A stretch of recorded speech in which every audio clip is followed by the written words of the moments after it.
He was a morbidly obese surgeon destined for an operating table and an early death. Now he's a rebel MD who is fabulously fit and fighting to make America healthy again. This is Stay Off My Operating Table with Dr. Philip Ovadia.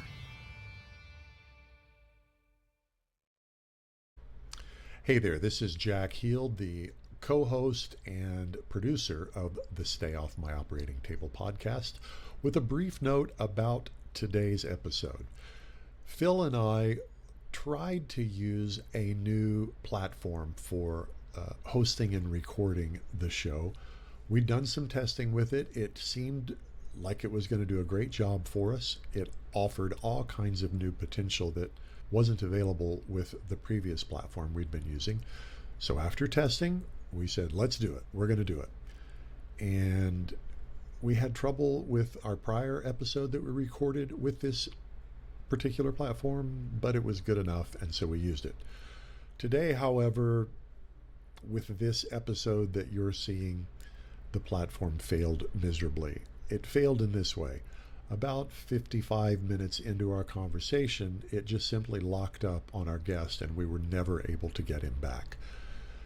Therefore, the end of the show is pretty abrupt, not remotely as polished as we'd like it to be.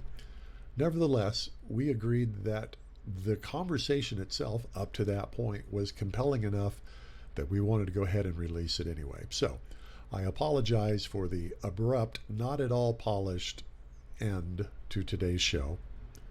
Nevertheless, I think you're going to enjoy the guest. And going forward, we're going back to our old recording platform, less flashy, more reliable. Thanks for tuning in.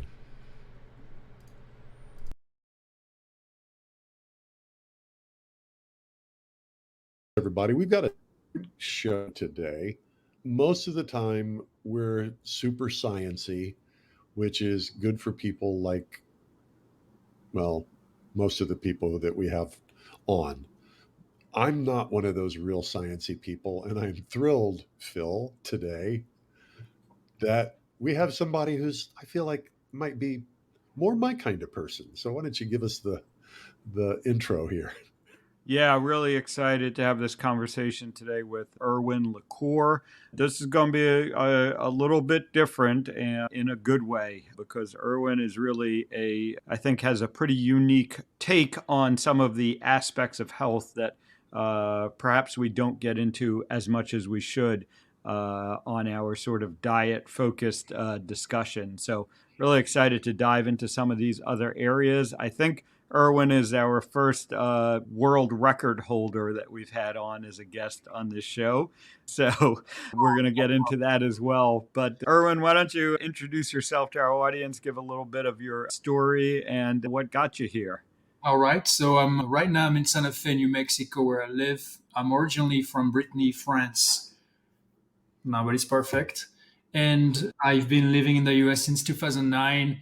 I came here originally to present to the world, like to the United States, a method that's called MovNat, which is also about natural movement. So the idea was to exercise in a way that was as biologically relevant as possible, as evolutionary relevant as possible, which means all the movements we're supposed to do as a member of a human species. When we're a kid, we move naturally, we crawl, we hang and climb and balance and jump and run and move things around. All right. So if you look at that whole scope of movement, that's our human natural movement.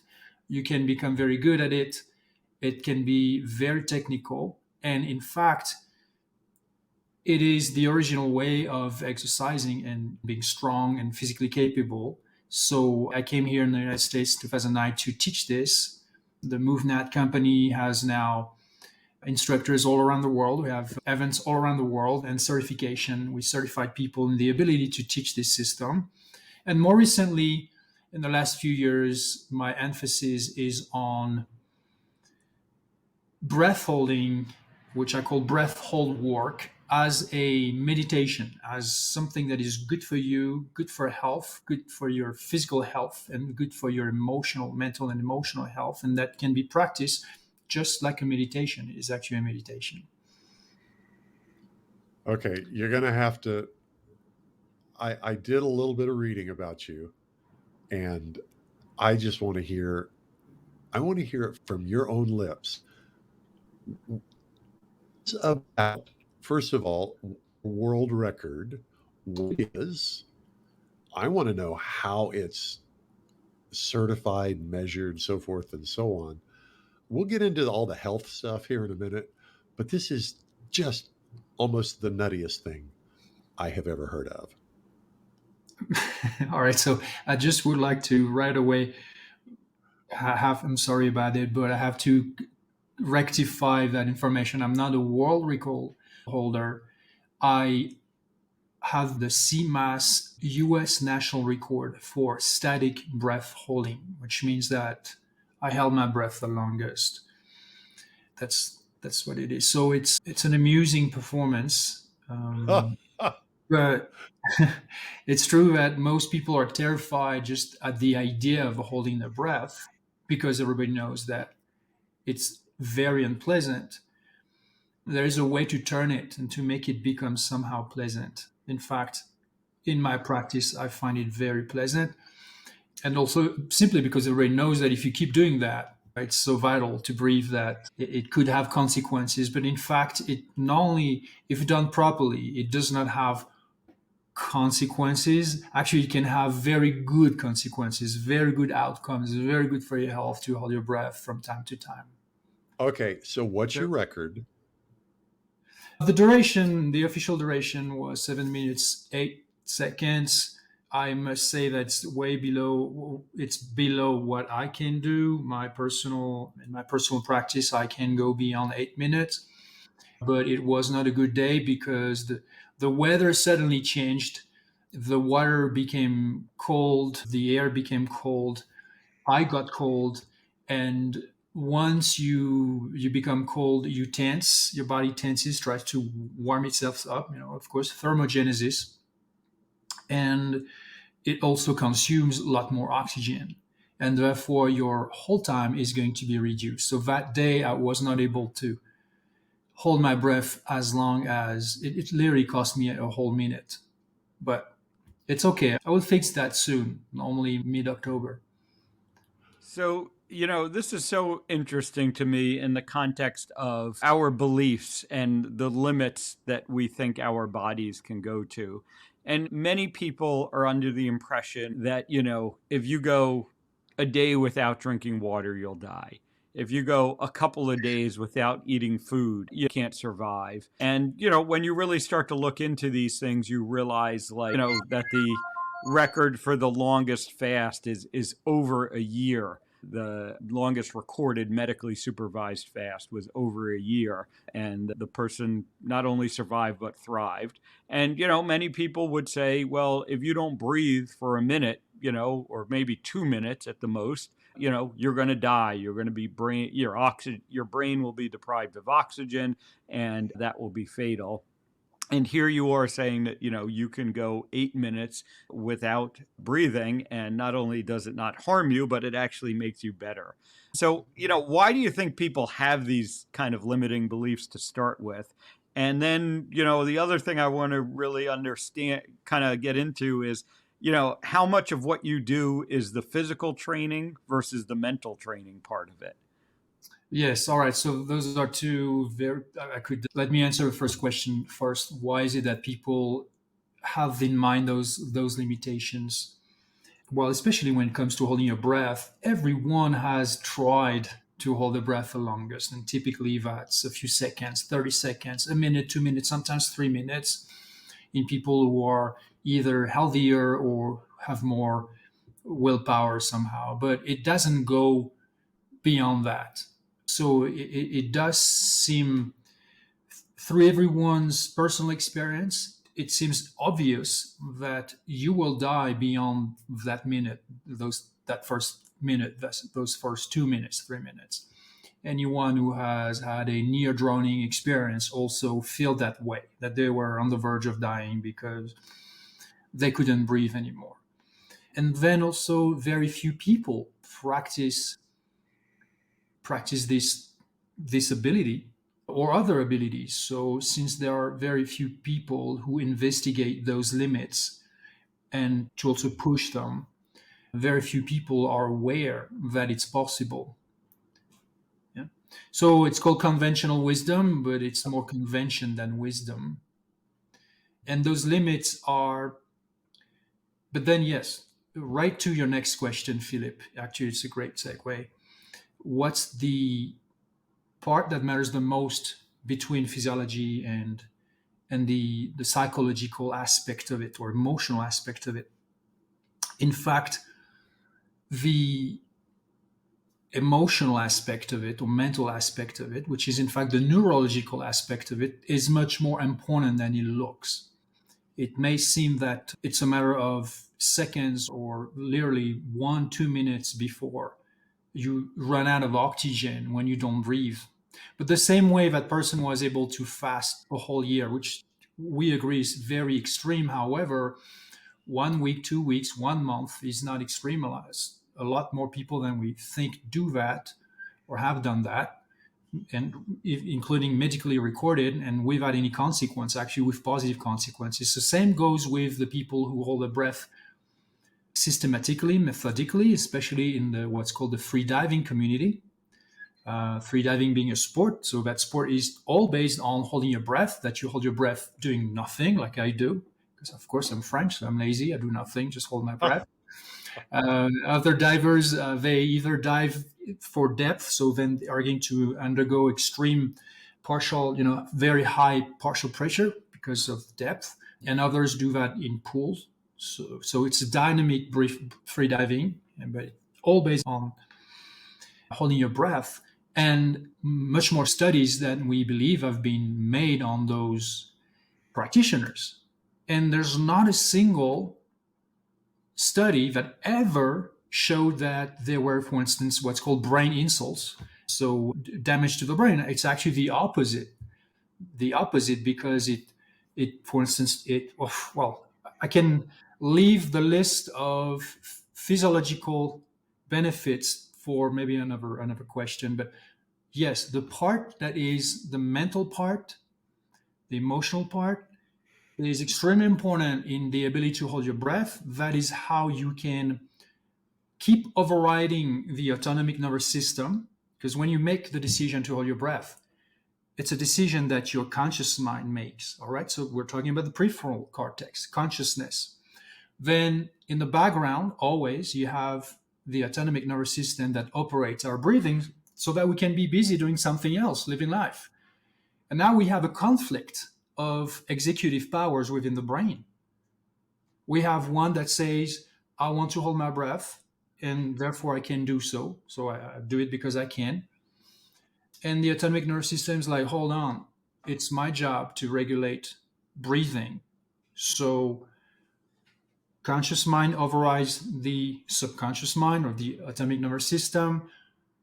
And quickly, the autonomic nervous system says, no, I'm going to override you, my friend. This is my job, my responsibility. So now I'm going to agitate you until you breathe again, because this is creating a whole mess. Homeostasis needs to be acquired again. We need our balance back. This is unsafe. Whatever. There's a whole internal dialogue and negotiation going on there. But if the mind, the conscious mind, understands what is happening physiologically and neurophysiologically, actually, and therefore mentally and emotionally, through conscious intention, we can override the autonomic nervous system all the way to the breaking point. And the breaking point is when your autonomic nervous system says, enough, done. That's the limit. That's when your mind over matter doesn't work anymore. Because if I don't override you, conscious mind, then we all die inside. There is a physiological limit.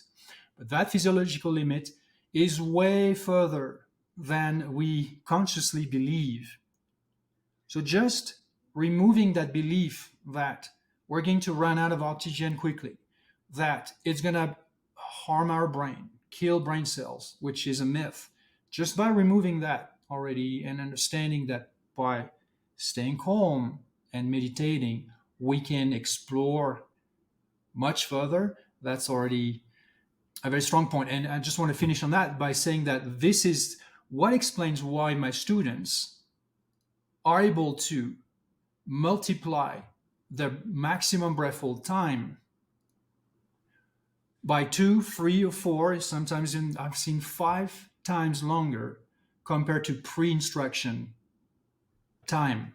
So I'm asking people, hold your breath as long as you can. I'm not teaching you anything. Just do it. Do the test. Okay, it's 1 minute. If they train with me in a retreat, after 3 days, they can already hold their breath 3 or 4 times longer. When I do the online program, it's after 4 weeks, same results. There's no way whatsoever that substantial physiological adaptations could take place in such a short amount of time, because physiological adaptations take longer than that. So what's the explanation? It's a change of mind. It's a change of perception. It's a change of self-narrative. It's a change of belief. It's a change of response. It's a new way of mastering your inner experience while undergoing that physiological stress.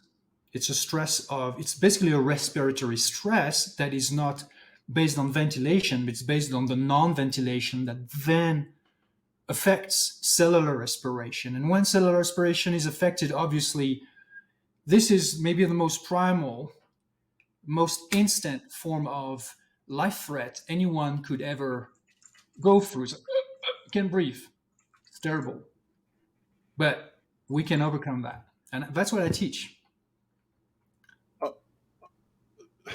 So many questions. I think the biggest one is the one that most people would be asking is why? Why? Why bother? Air's free. It's not like we're going to use it up if we keep breathing. True. Why did you start, and should we? Yeah, completely. Well, know thyself and you'll know the universe and the gods, attending that there will be more than one. But number one... So that's a spiritual answer completely. To a very physical question. All right, so for me... I don't have a problem with that, but I just want to point out that's a spiritual answer. It is, but at the same time, all right, what is not spiritual in this world or in this life? In this moment, we may think that we're not having a spiritual experience. We're just talking about health, talking about breath holding, just talking about whatever natural movement or diet. This is not a spiritual matter. Okay, well, if you ask anyone, and by the way, we can absolutely approach this practice from the pure physiological angle only, completely rationally. We can talk about erythropoiesis. We can talk about angiogenesis. What was that word? Well, the production of red blood cells, erythropoiesis, the genesis of red blood cells in the bone marrow, which is obviously when you're going to not ventilate, you have to deal with an elevation of CO2, yes, but you also have to deal with a decrease in oxygen availability, starting with bloodstream. You bet that the biological unit that we are, because that's what we are, a biological unit. From the biological perspective, that's what we are. From the spiritual perspective, what are we? We're a spiritual unit too. We're a soul. Okay, so let's talk about the biological unit. That biological unit wants to stay alive. And we understand that the reason why we breathe all the time is because there are those molecules in the air, the oxygen, that enables us to keep the fire on.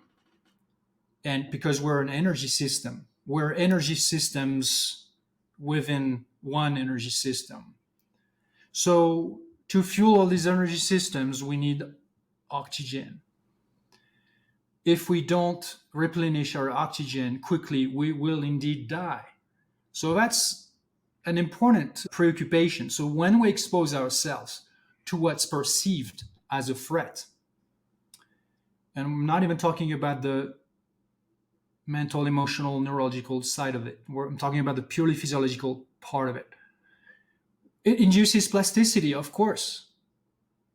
It's going to create positive changes because the system that we are, the biological that unit that we are, wants to stay alive, identifies a repeated threat and says and understands, I must prepare for that, I must become stronger.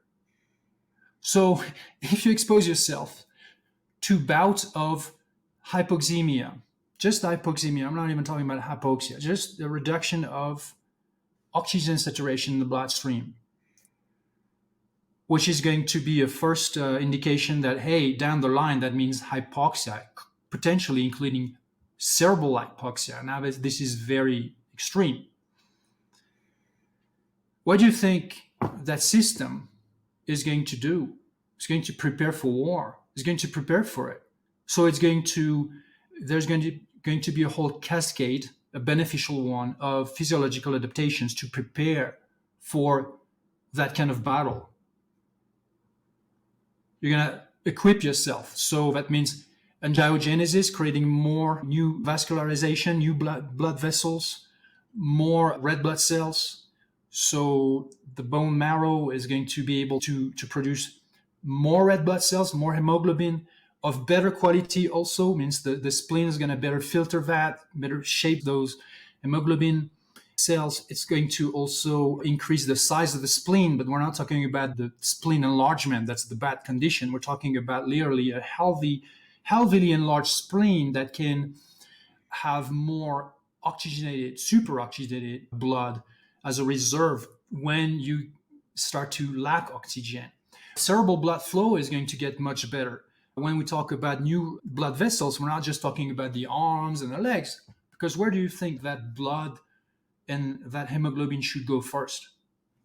The two most noble, most important, most vital organs in the whole body are the brain and the heart. None of those can stop at all. So the heart is going to be healthier, the brain is going to be healthier, so that's going to help your cognition. A lot like the microglia, the whole system that surrounds the brain, that cleanses the brain and nourishes the brain and heals the brain constantly with the cerebral spinal fluid.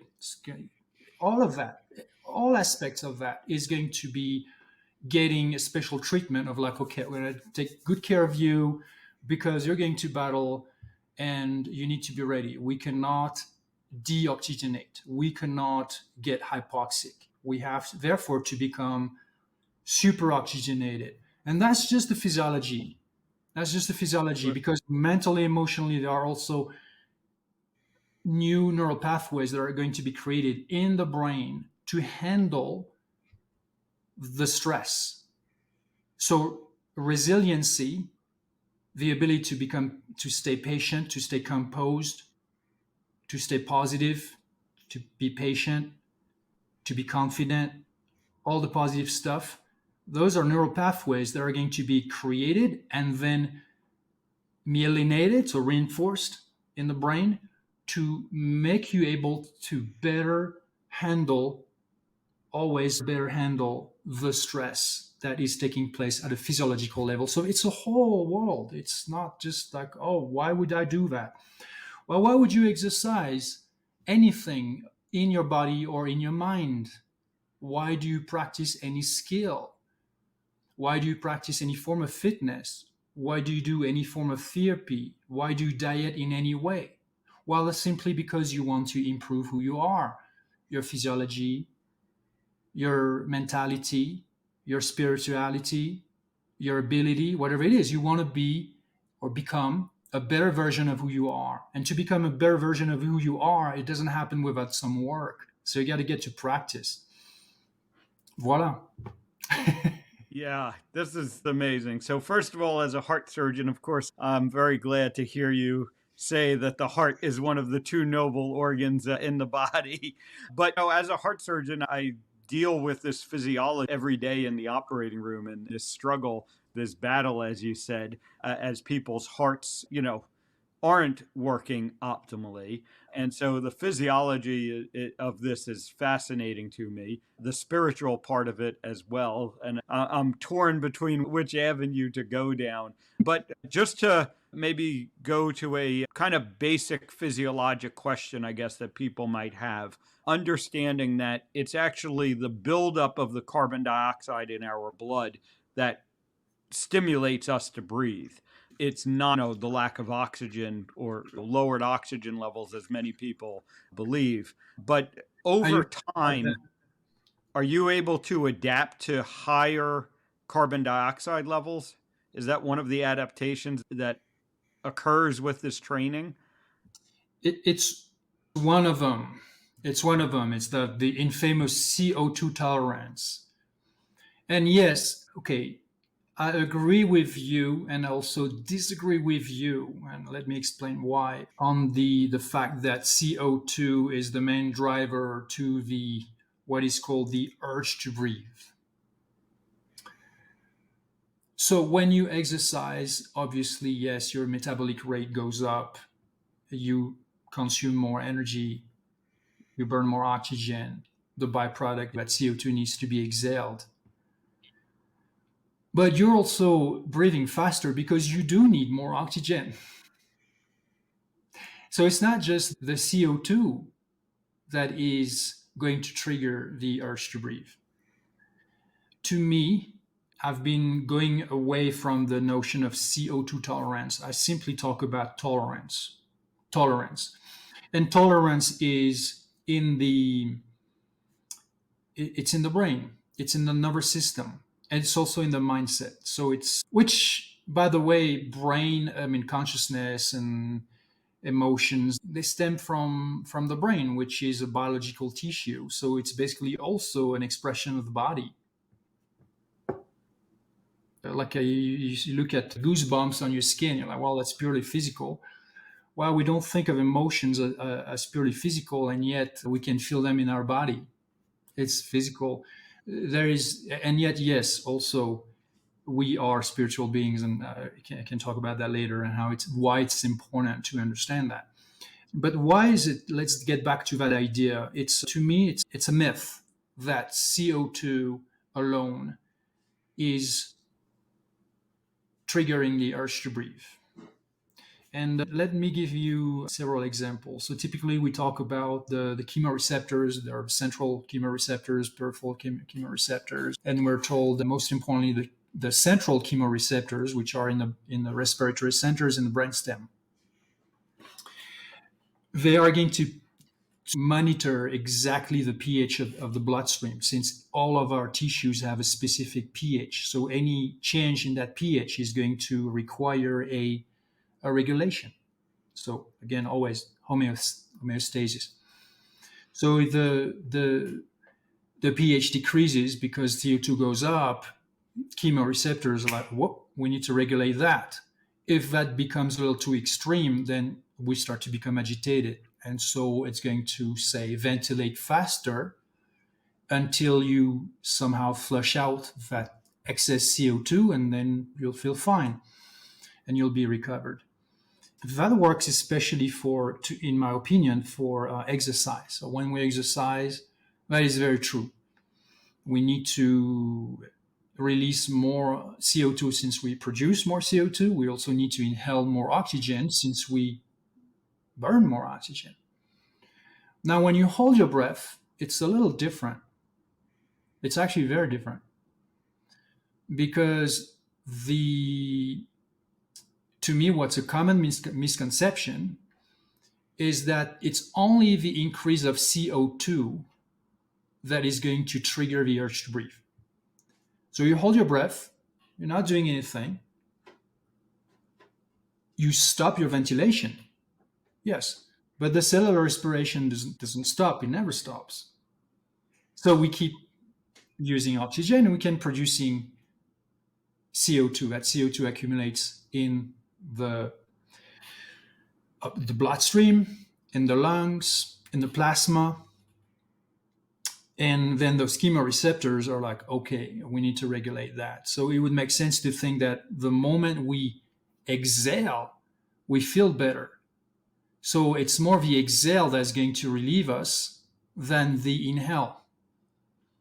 So it's not especially air hunger, what's called air hunger. It's not that necessarily we need oxygen right away. In fact, we don't need oxygen right away, not even after a whole minute. The brain not only still does not lack oxygen, it probably starts to get more oxygen. That's one of the responses. It's like, oh, ventilation is paused. Therefore, oxygen reserves are, if this keeps going, oxygen reserves are going to go lower and lower. We better send more oxygen to the heart and to the brain. So what's the problem? The problem is our response. It's not just a response to CO2 elevation. The problem is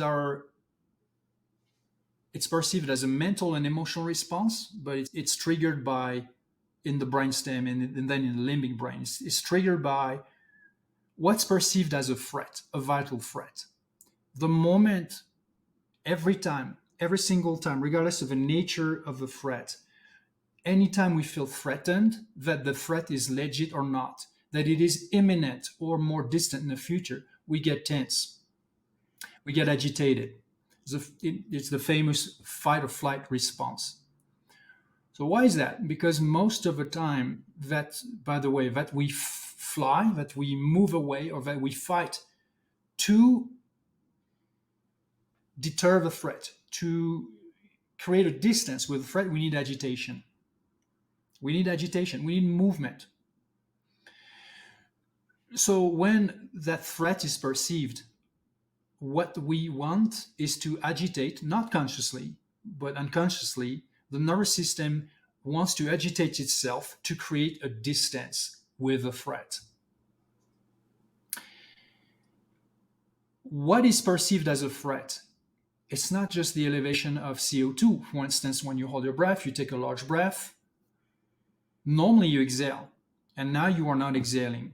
So the intrapulmonary pressure remains high, unnaturally or unusually high. And that itself is a threat right there. That's not just the elevation of CO2. The moment you hold your breath, the elevation of CO2 is not substantial enough for you to want to breathe. And you already want to breathe. How come? Fear, conscious fear, unconscious fear. What's the unconscious fear? The unconscious fear is that, for instance, your ventilation is not going to be resumed. So that intrapulmonary pressure that's way too high, that needs to be regulated, and then you consciously override your autonomic nervous system. You understand the decision behind it, but your autonomic nervous system doesn't get a clue because there's no communication between the two. They do not speak the same language at all. The prefrontal cortex understands the language of abstraction, representation, thoughts. I think that holding my breath is a good thing. What does that even mean to the autonomic nervous system? Zero. The autonomic nervous system senses everything, all kinds of inputs happening in the body, and then based on that, triggers a response.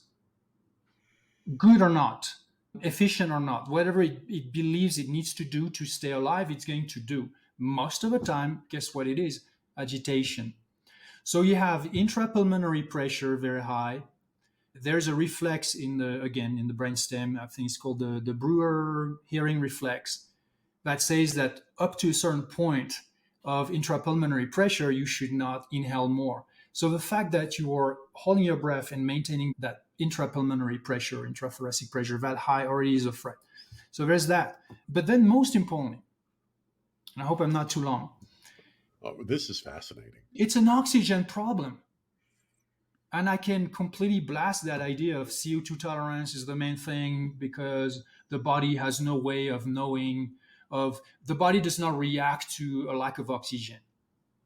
This is the most, seriously, I don't know whoever came up with that myth that so many people believe in today, whoever is interested in breath work and things like that.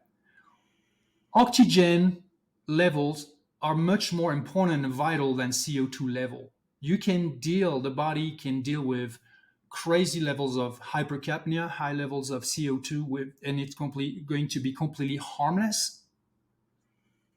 Not pleasant, but harmless. Whereas the body cannot deal with deep hypoxia, because that means death, including like death of brain cells to begin with, and then just death. Then cardiac arrest. Okay. So let me give you this example to show you, and then we can talk about the science behind it. Maybe I may not be an expert, but I'm going to use a very simple 3 example. So 1 example in 3 to understand the importance of oxygen and why CO2 may not be the most important player right there. Let's say you hold your breath for 1 minute. And every time you reach the 1 minute, that's your breaking point. You need to breathe. You cannot go beyond that. That's 1 minute. Okay. You're going to say, well, that's my CO2 tolerance threshold. At that point, after 1 minute of holding my breath, you take a large breath, you hold your breath. 1 minute, you have to breathe, no matter what.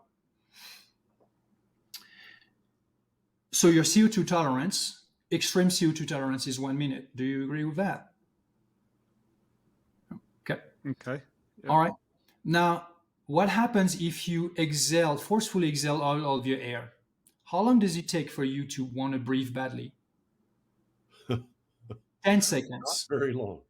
Instant. Immediately, 10 seconds, 20 seconds at the most, but probably like 10 seconds. Okay, so does that mean that now you have lost all your CO2 tolerance? Where's your CO2 tolerance gone? Why is it that you cannot hold your breath for 1 minute when you exhale your air first? Then you're going to tell me, well, of course, because I'm lacking oxygen. Okay, so already we're starting to understand that something in the body senses that we start a breath hold with low levels of oxygen in the lungs, not in the body, not in the brain, not in the bloodstream, just in the lungs to begin with. So low intrapulmonary pressure, and that itself is already a threat sufficient to trigger the urge to breathe within seconds. Nothing to do with CO2 elevation, because within 10 seconds, there's no CO2 elevation. I mean, you wouldn't feel it. Okay. Now, the same person who can hold their breath for 1 minute, but that's their limit. And you say that's their limit, not because they lack oxygen, but because their CO2 level, blood CO2 level is too high. You have them breathe pure oxygen for a whole hour, let's say just half hour, pure oxygen. The next time they hold their breath, if they hold their breath right away, right after that, they will hold their breath for 2.5 minutes. So wait, when they just hold their breath, their CO2 tolerance, their threshold is 1 minute. When they exhale forcefully, it's 10 seconds. And when they breathe pure oxygen, now it's 2 minutes and something. So how many CO2 tolerance thresholds do you have? 3? No. So what is the main denominator here? It's oxygen level. First example, you have regular levels of oxygen. You start with a full tank. Second example, you start with an empty tank. You can never have empty lungs. It's not physically possible. There's always a residual volume, but still, you start with forced exhale, and you want to breathe right away because you have sensors in your body, not only the peripheral chemoreceptors. You actually have other. By the way, I think that it was in 2019, like the Nobel Prize for Medicine was about oxygen sensing. That happens at the cell level already. So the cells already inform the cells in the tissues directly. They already can, you have what's called like transcript factors, whatever, like you have little spies that inform the brain, hey, in this area, we're lacking oxygen. In that area, we have too much oxygen. So bring the oxygen that way. All right, and that's super important. Because otherwise, how does the system knows where to send oxygen and how much? All right. So if you rely exclusively on the chemoreceptor monitoring the pH of the bloodstream. All right, that's fine, but it's only monitoring the pH of the bloodstream. How do you know if your toes need oxygen, your eyes need oxygen, certain part of area of your brain needs more oxygen, your liver needs more oxygen? How do you know? How does the body know? It's got to have other systems of information in real time, because CO2 levels is not the concern. Again, when you breathe pure oxygen, then you can multiply your breath hold time, maximum breath hold time, by 2. So all of a sudden, how come CO2 saturation is not a problem anymore? How come all of a sudden, by just breathing pure oxygen, then your CO2 tolerance goes over a roof? That doesn't make any sense. So it does show that oxygen is the main thing that the body monitors, and that makes sense because obviously we understand that oxygenation is extremely important for health, and we also know that poor cellular respiration means pure cellular oxygenation, tissue oxygenation, and that it triggers a cascade of health issues. It deteriorates health when your body is not able to properly oxygenate all of its tissues. So what do you guys think? Of course it's important. It's important physiologically to begin with. But then what it does to the brain, what it demands from the mind, implies a practice that is going to trigger neuroplasticity, positive changes in the brain that are going to be beneficial for you in your life. Because if you can handle that stress that you self-induce, well, then the positive changes in your response that are a mental response and an emotional response have the potential to carry over other aspects of your life, other events or situations of your life.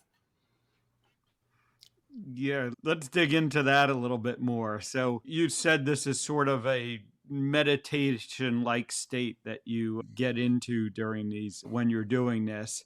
And, you've talked about basically that you need to override or suppress, your autonomic nervous system, which we're not supposed to be able to control consciously. So talk about what goes into that. I guess I would want to know what's going through your mind or what isn't going on in your mind when you're doing these long breath holds. Not much. It's a meditation, so you're not supposed to think. I think very little. I observe, I feel, and I episodically entertain thoughts sometimes. But I tend to be very discriminate with what I'm thinking about and how I'm thinking about what I'm thinking about. And it is typically dedicated to supporting the experience that I want to induce. So when you hold your breath, physiological changes take place. They identify as being unpleasant, a concern, a threat. So it's a self-induced stress. And therefore, it triggers an autonomic response. And up the chain, a limbic response. You get emotional. And up the chain, a mental, psychological response. Oh my God, thoughts. Oh my God, I want to do this. I don't want to do this. It's whatever. You're going to try to negotiate that it's okay to stop. So you have to be very focused about your self-narrative. The self-narrative is everything. The self-narrative is what you're going to believe, is what you choose to believe. And you must develop the skill of, and it's called mindfulness, one, being aware of how you operate your own mind. And who operates your own mind? Your mind. So the mind aware of itself, that's the principle of meditation. It's complete awareness of the mind as of how it operates itself, how it expresses itself. And that includes what the mind believes. So if you buy into the agitation, it's like now you have two guys. You have your conscious mind, and then you have your primal brain, survival brain, that says, hey, why don't we stop doing this? You know it's not sustainable. And the conscious mind is like, I know, but I know what I'm doing. I'm practicing. What are you practicing? I'm practicing self. I'm practicing my ability to know myself and to define and master my own experience, regardless of the stress. That's the name of the game. So every unpleasant thought has an antidote. The stress is physiological, it becomes emotional. That's the nervous system agitating itself, wanting a way out of this experience, wanting the regulation, back to normal, back to safety, back to feeling safe, back to feeling normal. That's what it wants. And you want to challenge that statu quo to grow. It's about self growth, it's about expanding yourself, it's about expanding your ability. So when you become impatient, and you become impatient quickly as a beginner, you become impatient quickly. What is the antidote? It's patience. Huh. All I, right. uh, If I, you become frustrated, what's the antidote? Well, of course, it's contentment. So, what do you mean contentment? This is horrible. I can't be content. Yes, you can. If you want it, you can. If you believe in it, that's what you want. Can you master your inner experience or not? Yeah, but there's no but. It's like, what do you want? So, and it's going to say, well, but I don't have patience. Well, it's not about having patience. It's about doing the patience. You must produce it. If you want it, you must produce it. You must establish it. So you must do it. And if you do it, then you become it. You enter the state of patience. And when you do a patience and you enter the state of patience, you are that patience, then you have it. That's the way it works. So meditation as just observing your thoughts, that doesn't cut it. Because if you observe your thought when you don't hold your breath, typically people are like, that's way too many thoughts to observe. They go too fast. It goes in every direction. And a lot of them are unpleasant. What do I do with that? Oh, keep observing. And that's why people say, you know what? Meditation is not for me. Because I've tried to observe my thoughts and I forgot about observing my thoughts. I was frustrated with my thoughts. I was just not happy or confused with my thoughts. I decided that was not a good idea to do that. All right. So when you are holding your breath, normally when you meditate, you use slow breathing to regulate your mind, to calm down your mind. So not only you avoid any stress, but on top of that, you can use the tool of breathing, nasal, diaphragmatic, slow breathing to calm down your mind. When you hold your breath, not only you start creating a stress right away because it looks like it's a good idea, and on top of that, you cannot use slow breathing to regulate that stress. How do you even meditate through that? And there's also that other conventional wisdom, or it's like more a myth, that you must use slow breathing to calm down your mind. Well, when I hold my breath, obviously I'm stressed physiologically. I cannot use slow breathing to regulate my mind. And yes, I can completely regulate my mind. I can stay very patient for minutes at a time, think very little. When I do think, it's very discriminate, it's very intentional, it's very positive, it's very honest, it's very clear. And therefore, the mind does have an ability to regulate itself regardless of breathing or not, and regardless of stress or not. So that's what I practice. And of course, it's a spiritual practice because aren't we souls? If you ask anybody, do you have a soul? They're going to be like, yeah. Nobody wants to not have a soul. So if I ask you, okay, so where's your soul today? Is it in a drawer? Is it in a backpack? Where is it? Well, obviously you don't store it anywhere because that's what you are. So you have one. You have one because you are one. Do you think that that soul goes to sleep? Do you think that that soul is not used and it's dormant? No, it's always there. There's no switch off. So what is the nature of the life of a soul? Obviously, it's a spiritual nature. That's the whole point of it.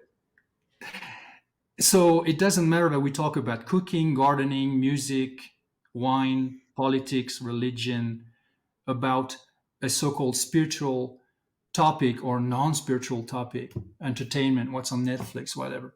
All of it is spiritual.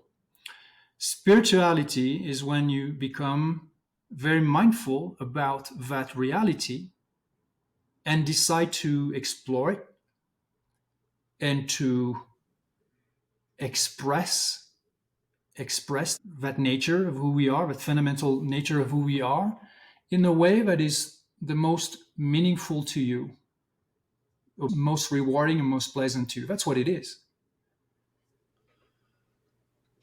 I want to go a slightly different direction. You started, I can't remember if we were recording when you said this or not, but you said you could go into the science if you needed to, but you're more of an intuitive person. There's probably more story than we have time for, but my question, to cut to the chase, is: has this physical practice, have you noticed if it has increased the power of your intuition? Do you see a connection between intuition and this particular type of practice? Oh, yes. Yes, absolutely. Yes. Because, well, so I've always been an intuitive person. I also have explored, it's more of an explored, the entheogenic worlds, psychedelic worlds, tremendously, as in a lot, very deeply. Clearly, it has not destroyed my brain. But since I have started to practice almost 4 years ago now, breath holding as a meditation, I have not done it at all. I've not done it. I've not had the desire to do any of those called ceremonies, psychedelic journeys, where Right. you use endogenous molecules to trigger altered state of mind, which are a way to explore your own psyche and to understand the nature of things. And yes, I've had multiple episodes of visions. I'm not talking about, hey, I can predict the future now. I'm talking about spontaneous, transcendental, like visions that are in fact insights, so visuals and insights while holding my breath. But this is not common. Some of my students have reported the same. And the reason is because we're talking about intuition. So when we talk about intuition, what is intuition? All of a sudden you know something and you don't even know how you know it, right? That's what intuition is about. Which means that there are layers of cognition that exist and that are active and that operates way beyond and below our conscious representations. So the activity of our conscious thinking, conscious mind, is not our only way of knowing reality and navigating through reality. Unfortunately, it's just, let's give a simple metaphor. You look at your screen, the screen of your computer, and that's the representation. Like, you could change what's on that screen anytime you want. The same way when we change subject, you change preoccupation, all of a sudden your conscious mind is completely busy with something else. So it's like you change the content of the screen, but you have the hard drive, and then you have the internet. So in the mind, the conscious mind is the screen, the hard drive is all the layers of cognition, cognitive ability, cognitive function in your brain. And then you have the internet. And then you have the ability to receive and send out and receive information. And that's nonlinear. And that's not Newtonian. And that's somehow like quantum, whatever you want to call it. Shamans, seers, all the, healers, intuitive people, all these people know about it. Others just dismiss it as some kind of woo-woo thing that is incomprehensible and is not scientifically verified and valid. It's okay. I don't mind people believing that way. But again, what you believe defines your experience, including what you don't believe in, sets limits to your journey.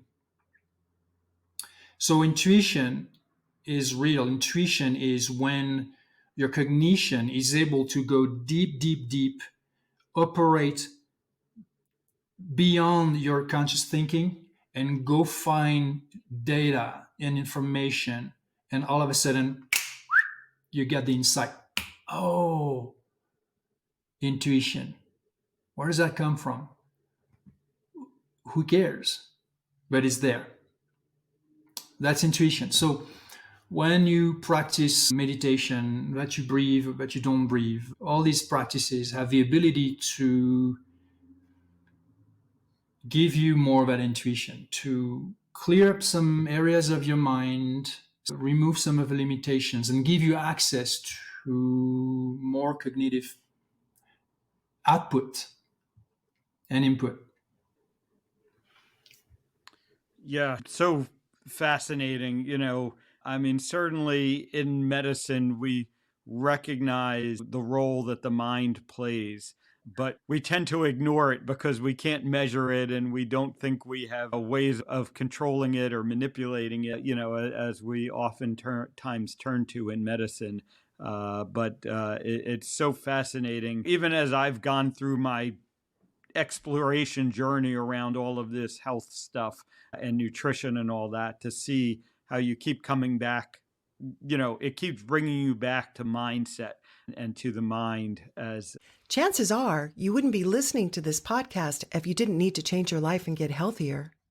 So take action right now. Book a call with Dr. Avedia's team. One small step in the right direction is all it takes to get started. Contact us at ifixhearts.com/talk. That's ifixhearts.com/talk.